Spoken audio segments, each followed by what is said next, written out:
बिस्मिल्लाहिर्रहमानिर्रहीम।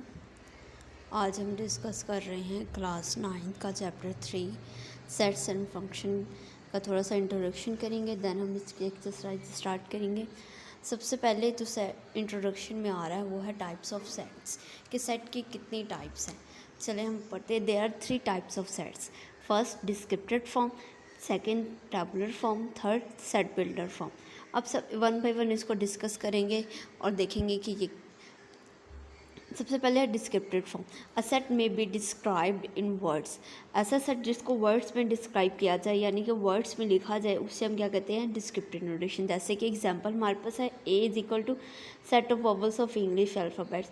यहाँ पे जो हमने एग्जांपल लिया उसमें जो हमारे पास जो सेट है उसको किस में लिखा गया है, उनको वर्ड्स में लिखा गया है। ऐसी फॉर्म को हम क्या कहते हैं, डिस्क्रिप्टिव फॉर्म। आगे आ जाए tabular form. A set may be described by listing its element within curly brackets। के ऐसा सेट जिसमें हम एलिमेंट्स को क्या लिखे, कर्ली ब्रैकेट्स के अंदर लिखा जाए और उसको सेपरेट किससे किया जाए, कॉमा से, उन्हें हम क्या कहते हैं, टैबुलर फॉर्म। हमने ऊपर वाली एग्जांपल ली है set of vowels of English alphabet, उसी को हमने टैबुलर फॉर्म में कैसे लिखा कि हमने उसको उसके जो एलिमेंट्स थे vowels of English alphabets A E I O U, उसी को क्या कर लिया, कर्ली ब्रैकेट्स के अंदर लिख दिया और उसको सेपरेट किससे कर दिया, कॉमा से कर दिया। ये हमारी फॉर्म है टैबुलर फॉर्म। अब नेक्स्ट है, इसके बाद हमारे पास है set builder form. Set builder form क्या है, a set described in the form of a rule. एक सेट को डिस्क्राइब किया जाता है किस फॉर्म में, रूल की फॉर्म में। जैसे कि A is equal to x such that, ये सिंगल, ये स्ट्रेट लाइन किसको शो करती है, सच डैट को। X such that x is a vowels of a English alphabets. इस एग्जांपल में वो कह रहा है कि एक्स सच डैट, कि हमने एक ऐसे एलिमेंट लेने हैं सेट एक्स के ए के जो हमारे पास क्या है, इंग्लिश अल्फ़ाबेट्स हैं। इसके बाद आगे आगे हम आ जाते हैं। यहाँ पे कुछ सेट्स का बारे में बताया हुआ है उन लोगों ने। एन हमारे पास है the sets of natural number. इसको रिप्रेजेंट किससे किया जाता है, से एन से, कैपिटल एन से, और इसमें एलिमेंट्स क्या है, 1 2 3 एंड सो ऑन। इसके बाद है whole number. Whole set, the set of whole number को किससे रिप्रेजेंट किया जाता है, डब्ल्यू के साथ, कैपिटल डब्ल्यू के साथ। और सेट ऑफ होल नंबर कहाँ से स्टार्ट होते हैं, 0 से, 0 1 2 3 सो ऑन। अब इसके बाद है सेट ऑफ इंटीजर। अब set of integers, set of integers पे देखें, आपके पास क्या है, किससे लिखा जाता है, set of integer capital G के साथ। और इसमें कौन कौन से एलिमेंट्स आ जाते हैं, इसमें आ जाते हैं 0 +-1 +-2 +-3 एंड सो ऑन के। इस पर प्लस वाले सारे एलिमेंट भी आएंगे और माइनस वाले भी आएंगे। चले अब इसके बाद है ओ, यानी कि set of odd integers. Odd integers, odd integers क्या होते हैं, वो इंटीजर्स जो 2 पे डिवाइड ना हो उन्हें हम क्या कहते हैं, ऑड इंटीजर। और ऐसे इंटीजर्स जो 2 पे डिवाइड हो जाए उन्हें हम कहते हैं इवन इंटीजर्स। अब उसका सेट उन्होंने पूछा है कि ऑड इंटीजर्स का सेट क्या होगा। अब आपने वो नंबर्स लिखने इसमें जो 2 पे डिवाइड नहीं होते, जैसे +-1 +-3 +-5 सो ऑन। ऐसे बहुत सारे नंबर हैं जो ऑड इंटीजर्स हैं। इसी के साथ सेट ऑफ इवन इंटीजर्स, अभी आपको मैंने बताया कि ऐसे नंबर्स जो 2 पे डिवाइड होने क्या कहते हैं, सेट ऑफ इवन इंटीजर्स। जैसे 2 4 6, ये 2 तो खुद पे डिवाइड हो जाएगा, 4 ये भी 2 पे डिवाइड हो जाएगा, 6 ये 2 पे डिवाइड हो जाएगा। ऐसे नंबर से 2 जिसको 2 डिवाइड्स कर दें वो हमारे इवन इंटीजर्स होते हैं। सेट ऑफ प्राइम नंबर, अच्छा सेट ऑफ प्राइम नंबर्स में क्या आएंगे, 2 3 5। अब प्राइम नंबर्स क्या होते हैं, आप लोगों ने याद रखना है कि प्राइम नंबर वो नंबर होते हैं जो या तो 1 पे डिवाइड होते हैं या इटसेल्फ, या तो वो खुद पे डिवाइड होते हैं या सिर्फ 1 पे होते हैं। ऐसे नंबर्स को हम क्या कहते हैं, प्राइम नंबर्स। जैसे 2 3 5 7 11 13 17। अब है Q, the set of rational number. अब सेट ऑफ रैशनल नंबर क्या है, X such that X is equal to P over Q के। जो वो कह रहे हैं कि जो सेट ऑफ रैशनल में जो आपके एलिमेंट्स होंगे उसको किससे प्रेजेंट कर रहा है, एक्स से, वो किसके इक्वल है, पी ओवर क्यू की फॉर्म में आएंगे। यानी कि ऊपर भी एक नंबर होगा ओवर और नीचे भी कोई नंबर होगा। अब ये दोनों जो पी ओवर क्यू जो नंबर्स होने, ये कहाँ से लेने, आपने इंटीजर्स से लेने। कहाँ से, इंटीजर्स से। और क्यू को इक्वल नॉट इक्वल टू 0, और वो जो क्यू होगा वो आपने 0 लेना है, 0 के अलावा कोई भी नंबर आप ले सकते हैं। इसके बाद है सेट ऑफ इरेशनल नंबर। अब सेट ऑफ इरेशनल नंबर क्या है, जैसे कि रैशनल में कहा कि वो एलिमेंट्स आपके किसके इक्वल होने चाहिए, पी ओवर क्यू के। अब इरेशनल में क्या है, not equal to P over. ऐसे नंबर जो पी ओवर क्यू के फॉर्म में ना लिखे जाए उन्हें हम क्या कहते हैं, इरेशनल नंबर। जैसे कि हमने ऊपर भी कहा था कि पी ओवर क्यू कहाँ से आएगा, इंटीजर से, और Q is not equal to 0। अब इसके कोई एग्जांपल भी तो होगी ना रैशनल नंबर्स की, जैसे कि स्क्वायर रूट 3, ये क्या है, ये एक इरेशनल नंबर है। स्क्वायर रूट 7, ये भी क्या है, एक इरेशनल नंबर है, क्योंकि ये पी ओवर क्यू के फॉर्म में नहीं लिखे जा सकते ना, तो इसलिए ये इरेशनल नंबर्स हैं। अब रियल नंबर्स क्या होते हैं, रियल नंबर्स को किससे डिनोट किया जाता है, आर के साथ। जो रियल नंबर होते हैं वो यूनियन होता है रैशनल और इरेशनल का। अब यूनियन ये आप लोग फ़िलहाल ऐसे ही पढ़े कि रियल नंबर्स क्या होते हैं, रैशनल और इरेशनल नंबर का यूनियन होते हैं। अब यूनियन जो है ये नेक्स्ट वीडियो में आपको पता चल जाएगा। इसके बाद आ जाए सिंगलटन सेट। सिंगलटन सेट क्या होता है, अ set with only one element is called singleton. ऐसा सेट जिसमें सिर्फ वन एलिमेंट हो उसे हम क्या कहते हैं, सिंगलटन। जैसे कि सेट ए है, इसमें क्या है 10, बी में क्या है 3, यानी ये देखा। अब इन दोनों सेट्स में एक एक एलिमेंट है, देन ये भी हमारा क्या है, सिंगलटन सेट, और ये भी क्या है, सिंगलटन सेट। इसके बाद देखिए, इसके बाद आपके पास है empty set. A set with no element is called empty set. ऐसा सेट जिसमें कोई एलिमेंट नहीं होता वो कौन सा सेट होता है, एम्प्टी सेट। और इसको किससे लिखा जाता है, ये देखिए, ये कर अगर कोई एक सेट है उसके अंदर कोई एलिमेंट नहीं है तो वो क्या है, एम्प्टी सेट। ये रहा एम्प्टी सेट, और इसको फाई से भी लिखते हैं, इसको पढ़ते हैं फाई। जैसे 0 लिख के ऊपर आप एक लाइन लगा देना, वो हो जाता है एम्प्टी सेट। और इसको एम्प्टी सेट भी पढ़ते हैं और इसको फाई भी पढ़ते होते हैं। ठीक हो गया। इस आर्टिकल का इसका एम्प्टी सेट्स के दो नेम और है, नल और वॉइड सेट। ठीक हो गया। अब है equal set. Two set A and B are equal if they had exactly the same elements. अब दो सेट इक्वल कब होंगे, दो सेट इक्वल तब होंगे जब उनके एग्जैक्टली जो सेट्स के एलिमेंट होंगे वो क्या होंगे, सेम होंगे। जैसा कि ये देखिए, और इसको लिखा कैसे जाता है, जैसे कि A is equal to B, कि सेट ए किसके इक्वल है, सेट बी के। अब एग्जांपल देख लें। एग्जांपल में इस सेट ए में एलिमेंट है 1 2 3 और बी में क्या है 3 2 1। अब ये देखें 1 2 3 तीन एलिमेंट्स है, इसमें भी तीन एलिमेंट, इसमें जो एलिमेंट्स आ रहे हैं वो इसमें आ रहे हैं, लेकिन इसमें क्या है, इसमें आगे पीछे है, वो कोई फ़र्क नहीं पड़ता कि आप आगे पीछे एलिमेंट्स हो जाए, लेकिन सेम होने चाहिए कि जो सेट ए में एलिमेंट है वही सेट बी में है, उसे हम कहते हैं इक्वल सेट। अब इसके बाद है इक्वलेंट सेट। इक्वलेंट सेट क्या होता है, two set A and B are equivalent if they have the same numbers of elements. Same numbers of element. Equal में था कि एलिमेंट सेम हो, लेकिन इक्वलेंट सेट की दोनों में डिफरेंस ये है कि वहाँ पे इक्वलेंट सेट में नंबर ऑफ एलिमेंट सेम होंगे। अगर ए सेट है ए बी सी डी, कितना नंबर्स ऑफ एलिमेंट है इसमें, 1 2 3 4। अब बी सेट देखें 1 2 3 4, इस पर कितने नंबर्स ऑफ एलिमेंट है 4।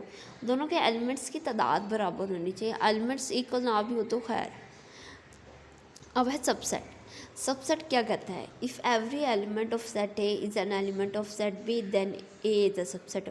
अगर ए के तमाम एलिमेंट सेट बी के अंदर कंटेन कर जाएं देन सेट ए क्या होगा, बी का सबसेट होगा। और सबसेट को लिखा कैसे जाता है, ये देखिए, ये है हमारे पास, ये नोटेशन है सबसेट को लिखने की कि ए किसका सबसेट है, बी का।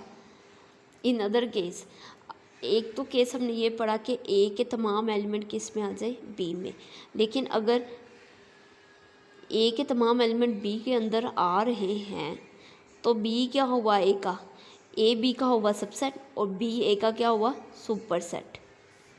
देखें ए इज इक्वल टू 1 2 3 और बी सेट आप ले लेते हैं 1 2 3 4। अब देखें ए के तमाम एलिमेंट किसके अंदर आ रहे हैं, बी के, देन हम इसे कहते हैं कि ए क्या है, सबसेट बी का। ए सबसेट है बी का, और बी क्या हुआ फिर ए का, बी हुआ ए का सुपर सेट। क्यों, क्योंकि इस पर ज़्यादा एलिमेंट्स आ रहे हैं ना, तो ये ए का क्या हो गया, बी सुपर सेट हो गया। ठीक हो गया, ये दो बातें थी इस पर।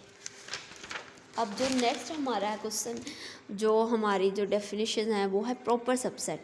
अब प्रॉपर सबसेट क्या करती है, if A is a subset of B, अगर ए सबसेट ऑफ बी, क्या लिखेंगे इसको कि ए सबसेट है बी का, यानी कि ए के तमाम एलिमेंट बी के अंदर आ रहे हैं, and B contain at least one element that is not an element of set A, लेकिन बी का एक ऐसा एलिमेंट जो सेट ए के अंदर नहीं आ रहा, तो हम उसे क्या करते हैं कि ए क्या हो गया, प्रॉपर सबसेट ऑफ बी का। जैसे कि ये देखें, ए ले लेते हैं आपके पास ए बी सी, और एक बी सेट ले लेते हैं आपके पास, एग्जांपल ले लेने अपने पास से भी ले सकते हैं आप लोग। ए सेट में है ए बी सी और बी में है ए बी सी डी। देखें ए उसने क्या डेफिनेशन देखें, डेफिनेशन सेटिस्फाई होनी चाहिए इन दोनों सेट्स पे। A is a subset of B, A के तमाम एलिमेंट बी के अंदर हैं, and B contain at least one element that is not an element of set A, लेकिन बी का एक ऐसा एलिमेंट जो सेट ए के अंदर नहीं आ रहा। देखिए बी का कौन सा एलिमेंट जो सेट ए के अंदर है, वो डी है। क्या है, डी। तो इस कंडीशन में हम क्या कहेंगे कि ए प्रॉपर सबसेट है किसका, बी का। देन इसके बाद हमारे पास एक और डेफिनेशन आ रही है, इम्प्रॉपर सबसेट। इम्प्रॉपर सबसेट क्या है, if A is a subset of B and A is equal to B, A subset है बी का और ए इक्वल भी हो बी के, then we say that A is an improper subset of B. अब देखिए इस पर भी हमने एक एग्जांपल सेटिस्फाई करवानी है जो कि इस एग्जांपल को क्या करे, फुलफिल करे। चलें देखते हैं।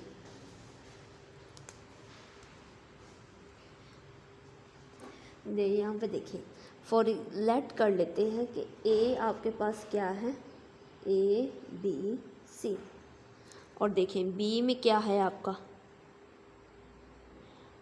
सी ए बी।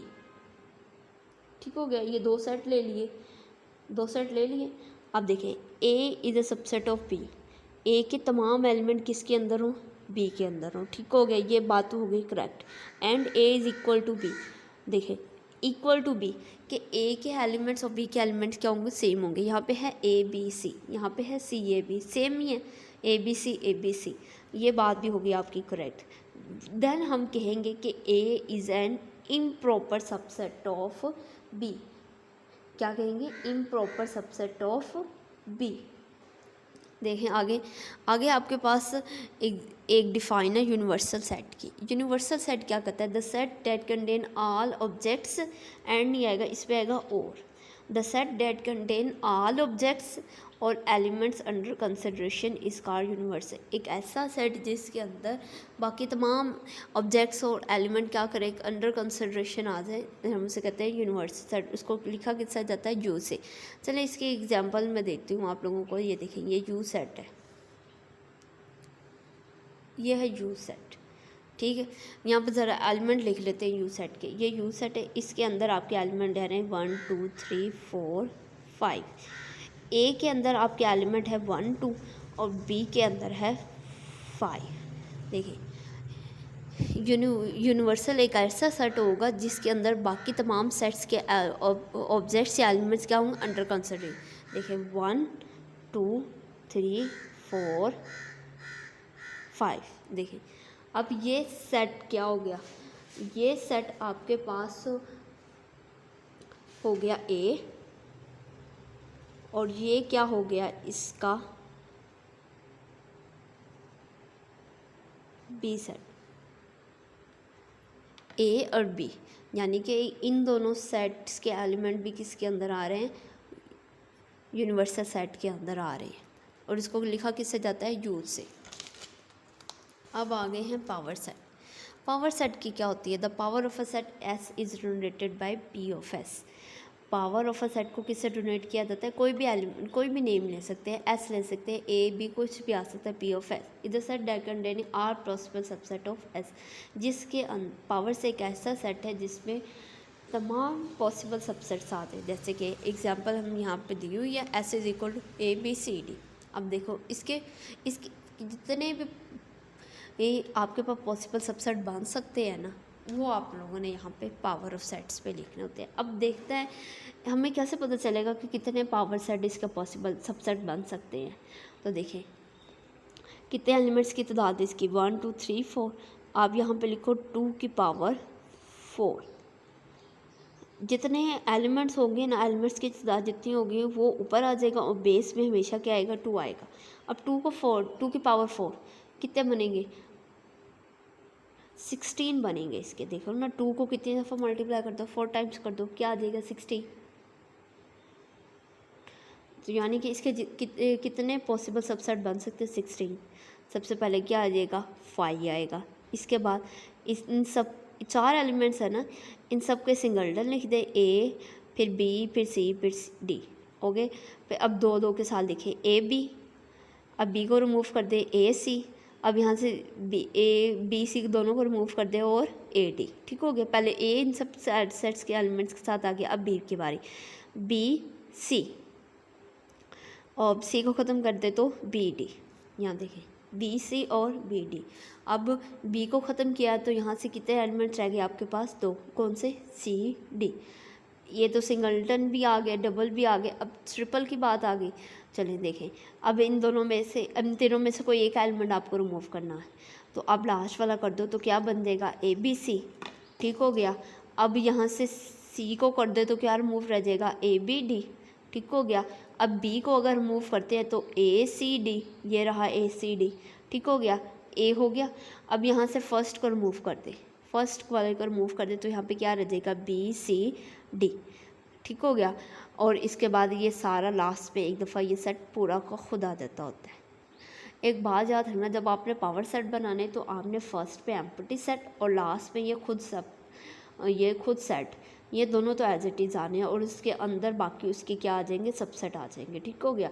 तो ये 16 बन जाते हैं। ये था हमारा थोड़ा सा इंट्रोडक्शन सेट्स के बारे में एंड फंक्शंस के सेट्स के बारे में। देन हम अब नेक्स्ट लेक्चर में इसकी एक्सरसाइज स्टार्ट करेंगे। तब तक अगर आप लोगों ने हमारे चैनल को सब्सक्राइब नहीं किया तो अभी हमारे चैनल को लाइक शेयर एंड सब्सक्राइब ज़रूर कीजिए। अल्लाह हाफ़िज़।